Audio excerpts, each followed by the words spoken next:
Hello नमस्कार।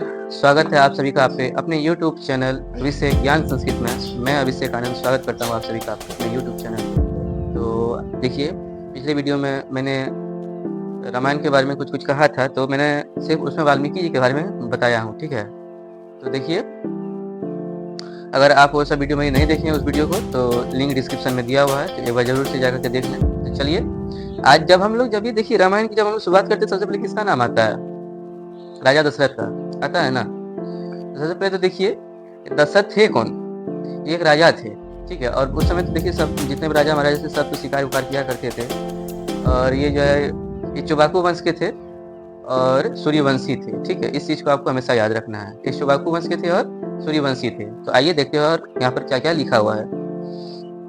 देखिए, सबसे पहले यहाँ लिखा हुआ है कि राजा दशरथ वाल्मीकि रामायण के मुताबिक, यानी कि वाल्मीकि के रामायण को जब आप देखिएगा तो उस चीज के हिसाब से क्या दिया हुआ है कि अयोध्या के राजा थे। कहाँ के राजा थे? अयोध्या के राजा थे।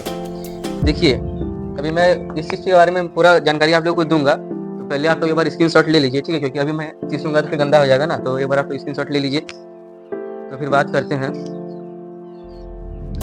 तो देख लीजिए, उम्मीद करता हूँ आप लोग स्क्रीनशॉट ले लिए होंगे, है ना। तो चलिए, ज़्यादा समय बर्बाद नहीं करना है। तो वाल्मीकि के रामायण के मुताबिक जो राजा दशरथ कौन थे? अयोध्या के राजा थे। अयोध्या के राजा थे। वे भगवान राम के पिता थे। इस बात को तो सब कोई आप लोग जानते ही होंगे, भगवान राम के पिता थे। और क्या दिया है कि उनका जन्म त्रेता युग में हुआ है। त्रेता युग में, कौन से युग में? त्रेता युग में। त्रेता युग में कब हुआ है? 5114 ईसा पूर्व में हुआ था। 5114 ईसा पूर्व में। चलिए एक बार इसको फिर से देखते हैं कि उनका जो जन्म था कहाँ हुआ था, कब हुआ था? 5114 ईसा पूर्व में। और वो कब के थे? त्रेता युग के थे, है ना। इस चीज को और इस चीज को, ये दोनों चीज को आप लोग को अच्छे से ध्यान में देना है। पहला त्रेता युग, दूसरा 5114 ईस्वी पूर्व। उसके बाद वो सूर्यवंशी थे और क्या थे? इक्ष्वाकु वंश के थे, है ना।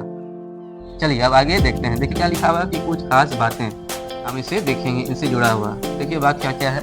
पहला बात है कि उनका मूल नाम नेमी था। क्या नाम था? नेमी, ठीक है। तो इस चीज को आप लोग को ज्यादा याद रखना है, क्योंकि ये सब चीज आपको हर जगह देखने के लिए नहीं मिलता है। या जैसे कि आप रामायण के बारे में देखिएगा ना, दशरथ के बारे में जानिएगा कि हाँ दशरथ एक राजा थे, इक्ष्वाकु वंश के थे, ये आपको मिल जाएगा, सूर्यवंशी थे। लेकिन ये जो उनका नाम दिया हुआ है ना कि उनका नाम नेमी था, ये आपको हर जगह नहीं मिलेगा, ठीक है। इसीलिए देखिए, ये सब चीज ना बहुत रिसर्च के बाद मिलता है, और इसीलिए मेरा वीडियो कंटिन्यू नहीं आ पाता। रीजन ये कि एक वीडियो पे जो है ना, एक दिन 2 दिन मुझे लग जाता है रिसर्च करने में, फिर इस चीज पे वीडियो में बनाता हूँ, फिर उसका कॉन्सेप्ट को याद करता हूँ, ठीक है, फिर आकर के वीडियो बनाता हूँ। चलिए देखते हैं आगे क्या लिखा हुआ है। उन्होंने दशरथ नाम हासिल किया क्योंकि उनकी रथ सभी दिशाओं में जा सकता है। उनका नाम दशरथ कैसे पड़ा? क्योंकि उनकी रथ जो थी ना, उनका जो रथ था वो सभी दिशाओं में जा सकता है, सभी दिशाओं में जा सकता था। उनको कोई रोकने टोकने वाला था नहीं। देखिए, वे रघुवंशी थे, ठीक है। एक इस पे गाना भी है ना, रघुवंशी बोल करके कुछ है, रामचंद्र की जय। तो देखिए यहीं से उसको भी लिया गया है, उस चीज को भी यहीं से लिया गया है। हाँ, वे रघुवंशी थे। रघुवंश क्या? रघुवंश एक प्रमुख राजवंश था। कौन था वो? रघुवंश एक प्रमुख राजवंश था। ऐसा था और जिसे वेदों और पुराणों में उल्लेखित किया गया है। वेद और पुराण, आप जब इस चीज को पढ़िएगा ना, वेद और पुराण को, इसमें आपको ये चीज देखने को मिल जाएगा। तो चलिए देखते हैं और क्या है। उनके पिता का नाम अज था और माता का नाम इंदुमती था। देखिए इस चीज को ना आप एक बार देखिए, 5 बार देखिए, 10 बार देखिए। मैं एक ही बात बोलूंगा कि जब तक याद नहीं होता तब तक देखते रहिए, क्योंकि ये चीज ना कभी कभी पूछ दिया जाता है कि राजा दशरथ जो थे, लेकिन श्री राम के बारे में नहीं पूछता है, क्योंकि सबको पता है कि लिख ही देगा कि उनके पिता का नाम दशरथ था, ठीक है। लेकिन पूछ देता है क्या कि राजा दशरथ का पिता का नाम क्या था। तो देखिए, पिता का नाम हो गया अज और माता का नाम क्या हो गया? इंदुमती। इंदुमती। चलिए अब जो है देखते हैं आगे। उनकी 3 पत्नियां थी। 3 पत्नियां थी, कौन कौन थी? पहली थी कौशल्या, दूसरी थी सुमित्रा और तीसरी थी कैकेयी। पहली पत्नी कौन थी? कौशल्या थी। कौशल्या कौन थी? राम भगवान की माँ थी, ठीक है। दूसरी थी कौन? सुमित्रा। सुमित्रा कौन थी? ये लक्ष्मण और शत्रुघ्न दोनों की माँ थी। और तीसरी थी कौन, कैकेयी। कैकेयी किसकी माँ थी, भरत की माँ थी। ठीक है, चलिए अब आप लोग को ये चीज समझ में आ गया होगा। कौशल्या, कैकेयी, कौशल्या, सुमित्रा और कैकेयी, ये तीनों कौन थी, राजा दशरथ की 3 रानियां थी।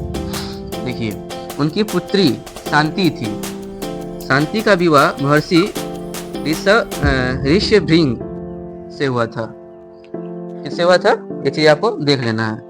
हालांकि देखिए इस चीज के बारे में ना आपको ये सब चीज मैं जानबूझ के लेकर के आया हूँ कि इस सब चीज में आपको ज्यादा जगह पे देखने को नहीं मिलेगा। ठीक है, इसीलिए इस सब चीज को आप देख लीजिए।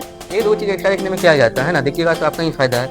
एक बार वीडियो को देखिए, 2 बार वीडियो तब तक समझ में नहीं आता है। हाँ, अगर आप वीडियो को देखे आपको समझ में फिर भी नहीं आया, आप 4 बार देखिए फिर भी समझ नहीं आया, तो कमेंट करिए। ठीक है, कमेंट में बोलिए कि ये चीज़ मुझे नहीं समझ में आया, ये चीज़ नहीं समझ में आया, ये चीज़ नहीं समझ में आया। ठीक है, ताकि मैं जो है अगले वीडियो में आपका उसका उपाय लेकर के आऊँ। ठीक है, चलिए अब क्या है उनके 4 पुत्र थे। ठीक है, राम, भरत, लक्ष्मण और शत्रुघ्न। राम से छोटे थे भरत, भरत से छोटे थे लक्ष्मण, लक्ष्मण से छोटे थे शत्रुघ्न। और एक चीज जान लीजिए, राम और लक्ष्मण ये दोनों का ऐसा जोड़ी था कि कहीं भी जाते थे ना, एक ही साथ जाते थे, एक ही साथ खाते थे, है ना, सब कुछ साथ में ही करते थे।